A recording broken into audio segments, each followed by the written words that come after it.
This is CGTN, China Global Television Network.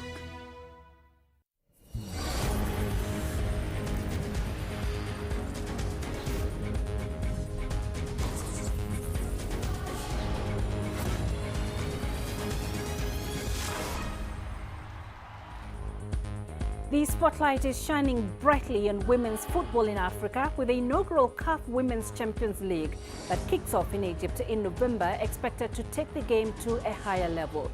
Tonight's Sports Scene highlights the huge strides made in Africa as the continent joins the world in ushering in the new age of big investment, growth and rapid development of women's football. Hello and welcome to Sports Scene, your weekly show that brings you all the latest from the world of sports. I am Peninah Karibe in Nairobi. Coming up on the show tonight, dominant Nigeria Super Falcons target more African women's football titles despite challenges and competition. And Egypt hopes for a better display at this year's FIFA 2021 Women's AfroBasket. Tanzania's President Samia Suluhu Hassan is using football to champion the advancement of sportswomen in her country and the East and Central African region. President Hassan recently followed in the footsteps of Rwanda's President Paul Kagame, who sponsors the men's CECAFA championships by sponsoring the women's competition. CGTN's Isaac Lukando has more. For many female footballers in Tanzania, equal benefits with their male counterparts has been a distant dream. To change this, President Samia Suluhu Hassan recently injected $100,000 to sponsor the ongoing CECAFA Women's Champions League, matching the male competition's prize money. She says the aim is to improve the lives of women footballers in Tanzania and beyond. One of our male teams got to the quarterfinals or semi-finals of a competition and got plots of land. We don't know how they will build on them, but at least they have plots. But we didn't consider the women despite the 4 trophies they've won for the country. I am saying this for the 3rd or 4th time. I am not saying this to defend women. I am saying this in the interests of justice. President Hassan's goal of empowering sportswomen in the country was almost derailed by controversial comments she made recently on women's footballers' looks. However, most female footballers in the country appear to maintain support for her. We have taken it positively that the president who runs the country challenges us like that. It means that she has seen something, so we are taking it well. We are not perturbed in any way, and so we ask that you do not pit us against the president. While there have been some efforts globally in reducing the gender pay gap, some Tanzanian footballers report receiving little or no pay for their work on the pitch. President Hassan is now challenging sports associations in the country to ensure that sportswomen have financial security even after retiring. Football is the most followed sport in Tanzania, with male and female fans alike. The president hopes that by pushing for equal benefits, financial success for football players in the country will not be determined by their gender. Like many other places in the world, football in East and Central Africa is run and dominated by men. This sports analyst believes the president's sponsorship of the women's CECAFA competition could even the scales. When the club championships for East and Central Africa get President Hassan's name, it comes with a power boost. It will lift women from where they are because of seeing the president's push, and even some men now will come out in support of women. Tanzania's Women Footballers Association says it feels like it has an ally in President Hassan. Through her support, they say they can now hope to reach their goals on and off the pitch. Isaac Lukando, CGTN, Dar es Salaam. FIFA Secretary General Fatma Samura has noted that the women's game in Africa has great potential and hailed its fast growth. In a recent visit to Kenya, Samura added the World Football Governing Body has dedicated $1.5 billion to help advance the women's game in the 2019 to 2022 cycle as it seeks to register 60 million players by 2026. On her tour to Kenya, the Secretary General watched Kenya's Vihiga Queens earn a ticket to to represent the CECAFA region in the inaugural CAF Women's Champions League that will be held in Egypt in November. Samura attended several Champions League qualifying events last week in Eastern and Southern Africa. FIFA invested $1.5 billion in women's football under the cycle 2019-2022 because we have a clear objective is to have 60 million women football registered by 2026. And club football is a good way to grow football because they have a strong fan base. And if you can have all the countries in all the unions, zonal union of Africa participating in football, it will mean that we will have at least 54 solid clubs competing. And this is also for us a sign that we, FIFA, can come and support because the whole of Africa is united behind women's football. Record African club football champions Al-Ahly of Egypt are finally establishing a women's team by starting the registration process for a girls' football academy. The most decorated team in Egypt now seeks to rival second-tier side Wadi Degla's dominance of domestic women's football, as CGTN's Adel Mahroui reports. Africa's football champions Al-Ahly have taken the first step to establishing a women football team. The Red Devils will open its first football academy for girls this summer. Interested players from the ages of 5 to 12 are free to apply for the trials.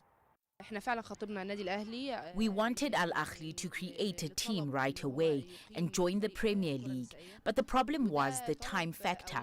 Al-Ahly doesn't like to rush into decisions, so the more realistic option was to proceed with an academy. This step comes late without any doubt, but we tend to forget about how clubs think. What is in it for the club? What are the marketing revenues? Al-Ahly likes to make big gains on both trophy and financial levels.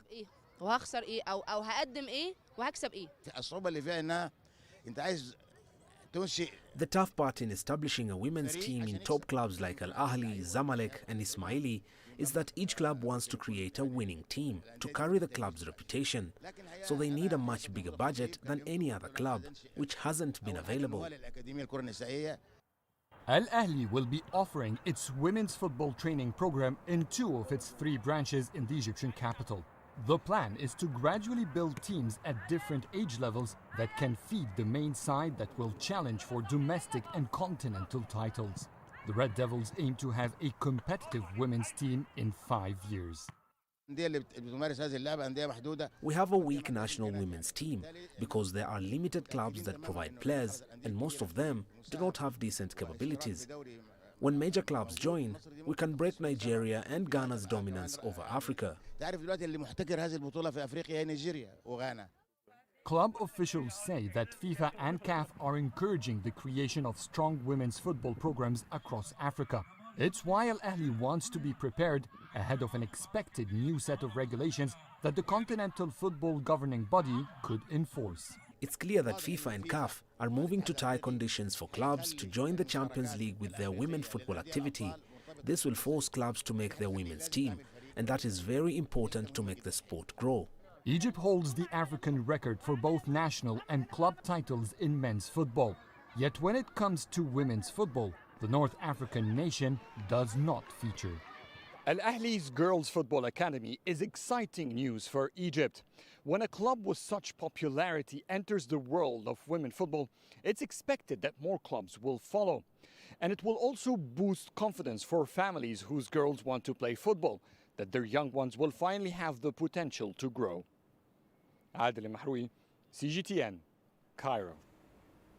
Now, as we reported earlier, FIFA Secretary General Fatma Samura has noted that the women's game in Africa has great potential and hailed its first growth. In a recent visit to Kenya, Samura added the World Football Governing Body has dedicated $1.5 billion to help advance the women's game in the 2019 to 2022 cycle, as it seeks to register 60 million players by 2026. Now, we are pleased to have with us a seasoned journalist and and Vice President of the International Sports Association, Evelyn Wata, who joins us via Zoom from Spain for further discussion on this. Very good to have you with us, Evelyn. For starters, do you think the inaugural African Women's Champions League will raise the standards of the game in the continent as projected? Thank you very much for having me, Peninah. Certainly, that is something most African footballers have been wishing for, because they always say that the only chance for them to get exposure is when they go for the Africa Cup of Nations or when they go for the Olympics or other tournaments outside of Africa. So they needed a tournament that is within Africa where the best of each country can be able to play. And I think this is a perfect thing that is happening to women's football at this time, because they didn't have anywhere where they would go and play outside the international competitions with their national teams. So the club football was dropping, especially for the women in Africa. They always had to wait to probably join teams here in Spain or in England or other parts of Eastern Europe to be able to play continental or club football. Right. So, Evelyn, FIFA Secretary General Fatma Samoura recently announced an investment of $1.5 billion for women's football in the period of 2019 to 2022. Is this enough to accelerate growth, especially here in Africa? Peninah, I think it is a good start, but that's just a drop, a drop in the ocean compared to what the men's football is getting from FIFA. Men's football commands all the top dollars, all the top billions of dollars. And just to have 1.5 billion is a good start. It's not bad because there was nothing, or whatever was there was very little, that we could not feel the pinch or we could not see what it was doing. So this is a good start, but it should not end with this, because as we saw a few years ago in 2019 when FIFA hosted the FIFA Women's World Cup, there is potential and there's interest, because people were always arguing that you cannot put the money where there are no sponsors, there are no funds. But you remember the football matches were full in France. So that shows that there is potential, and there's also a market where they can be able to recoup their money, any investment they put into the women's football. Certainly, it will be able to pay back. Maybe not within the year they've been able to invest, but then in a few years, we will be able to see even African footballers staying in Africa, playing in Africa, not waiting to come and play in Spain or go to China to play professional football. And finally, Blaine, two African teams, Cameroon and Nigeria, reached the last 16 at the 2019 Women's World Cup. What can the continent expect in the 2023 tournament with recent developments? I think going by the recently held Tokyo Olympics, where we saw Zambia, yes, as much as they struggled in the first games, but we saw the best of Africa at a top level. And this was Zambia, who are debutants at the Olympics. So that shows you that the potential of African teams does not only lie within Nigeria and Cameroon, as we have known. The other teams that are willing to rise up, the only thing is that they did not have the platform to showcase what they're able to do. So I believe after what we saw in France with the Nigeria and Cameroon, and what we've seen with Zambia, considered a football minnow in Africa in terms of African women's football, going there and even setting records by having the best scorer in terms of hat-trick at an Olympic Games. It only shows that when we go to the next event, African teams will not be the beating, the teams that you if you're ranked against, you're sure that you'll be able to win your matches. African teams will be teams that no one will know what they will bring to the table, and you don't know what team will show up, because it could be Zambia and then you have a hat-trick in one game. So I think that's exciting for us, when you're also looking at other teams outside our powerhouse, like Africa, as in Africa, it's Nigeria and Cameroon. So I think it's such an exciting time for Africa women's football. And we've even seen, like most of the Nigerian and Cameroonian footballers, a lot of them are professional footballers who actually are playing here in Spain, in England, all over the world. So it shows the potential that Africa has and what it's able to do at the next World Cup. Always a pleasure speaking to you, Evelyn. Thank you very much for joining us, Evelyn Wata, with us via Zoom from Spain. Now, the maiden CAF African Women's Champions League will feature 2 groups of 4 before a knockout phase and will run between the 5th to the 19th of November in Egypt. Here's a brief look at the teams that have qualified for the inaugural competition.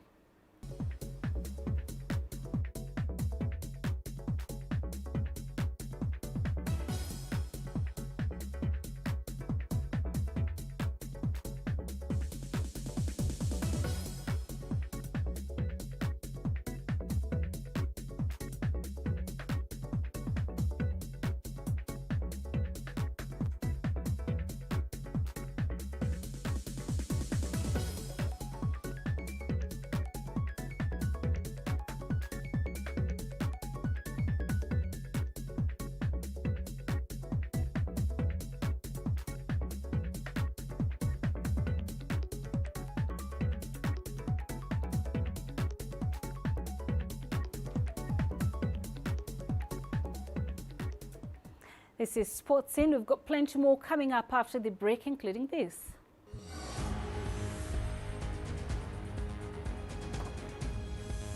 Dominant Nigeria Super Falcons target more African women's football titles despite challenges and competition. The greatest journeys, the greatest sights, the greatest adventures. Here in Panata, this weir allows the locals to walk on water. We're far more than just TV news. We're your passport to the wonders of Africa. To bring you stories of struggle, survival and hope.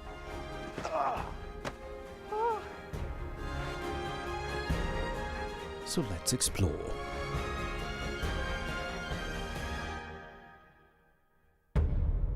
CGTN. See the difference.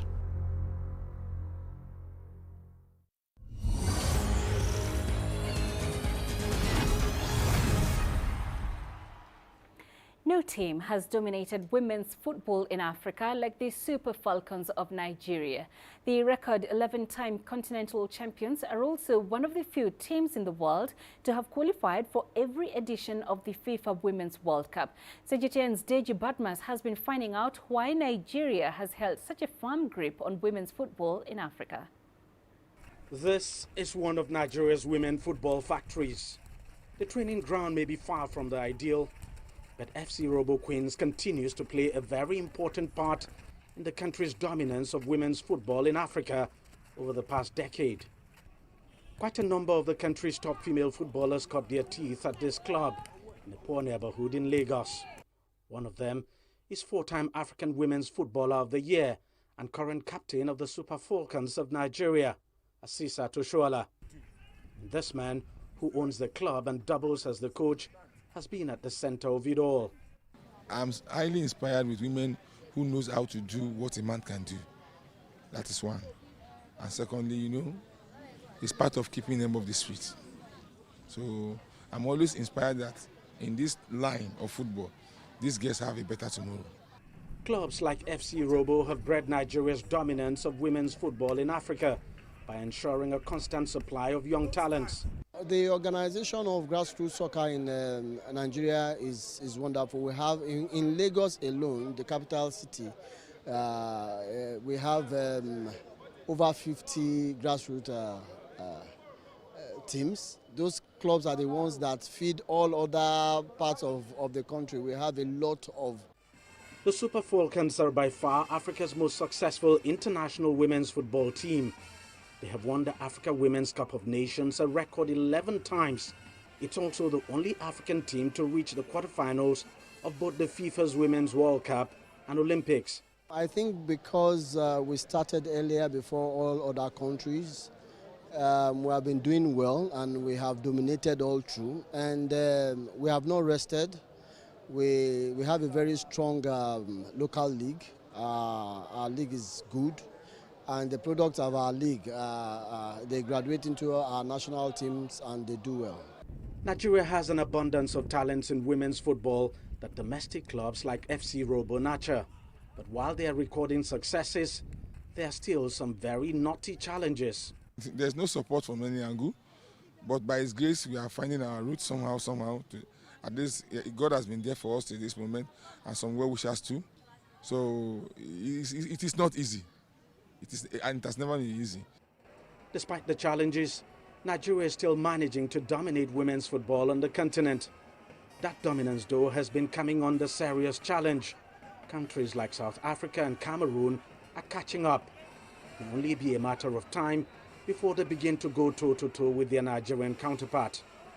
As for FC Robo, which has been in existence since 1999, it continues to ensure that the tap doesn't run dry on new talents for the country's national teams. DG Badimasi, CGTN, Lagos, Nigeria.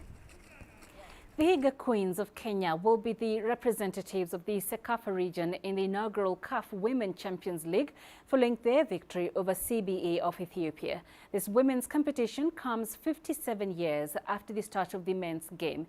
Here's CGTN's Mohamed Abubakar with more. The long-awaited qualifiers for the CAF Women's Champions League for the Sekafa region ended in Nairobi with a win for former Kenyan champions Vihiga Queens.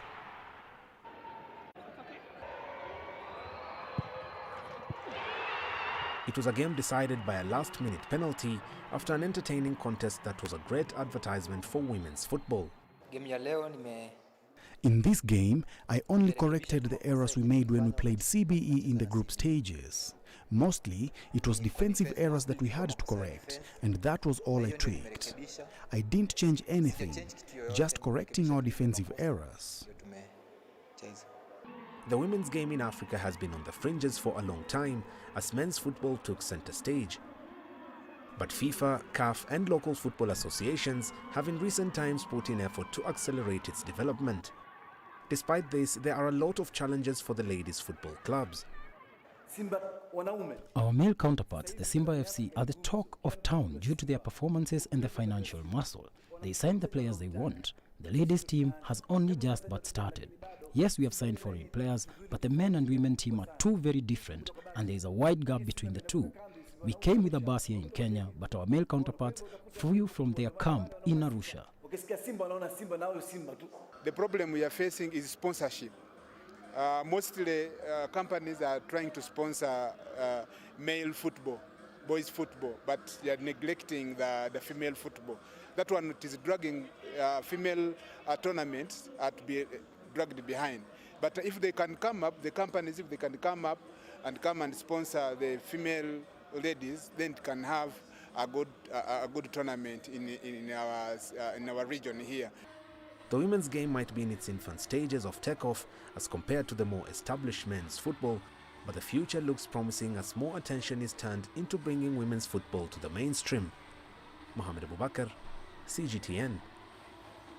You're watching Sports Scene. Still ahead.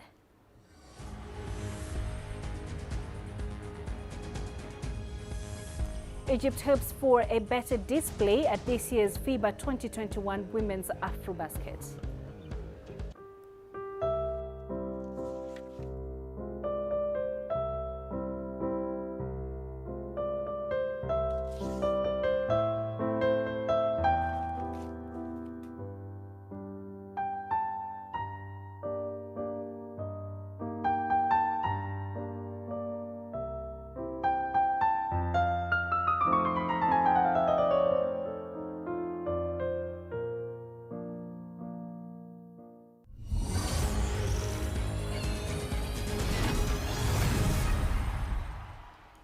Nigeria's women basketball team, the Tigress, will be opening their account at this year's championship against Mozambique in a short while. The Tigress are the defending champions and will be seeking to be the first team after Senegal to win the women's AfroBasket 3 times in a row. CGTN's Digi Badmas has more. Ranked number 1 in Africa and 16th in the world, the Tigress of Nigeria have been the dominant force in women's basketball on the continent since 2017. The team has clinched the AfroBasket 4 times, the last being in 2019 when they won all their 5 games to retain the championship. They are the best team on the continent. We are back-to-back champions. I'm sure every team is looking forward to beating us. And if you look at our performances outside of the continent, which is the Olympic Games, the World Cup, the Olympic qualifiers, we've really grown, in as much as they haven't given us the kind of results that we hoped for and expected. But at the end of the day, this is a team that is quite formidable, and I think we'll get the win at the end of the day. The Tigress will be hoping to make a comeback from the disappointment of the Tokyo 2020 Olympics, where, like their male counterpart, the Tigers, they didn't win a single match. The girls will open their game in Group B on Saturday against Mozambique. The group also has Angola. I think for the ladies, it's going to be more of a motivation, to be honest, because I think they are built on something different.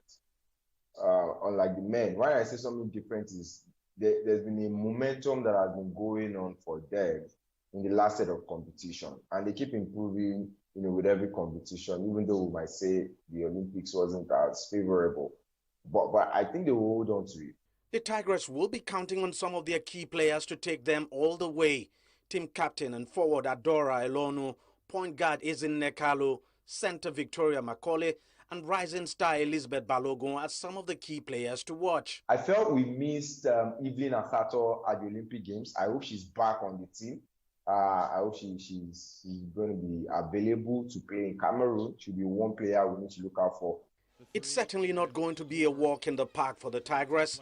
Basketball pundits expect teams like Cameroon, Senegal and Mali to give the Nigerian ladies a tough run in the tournament.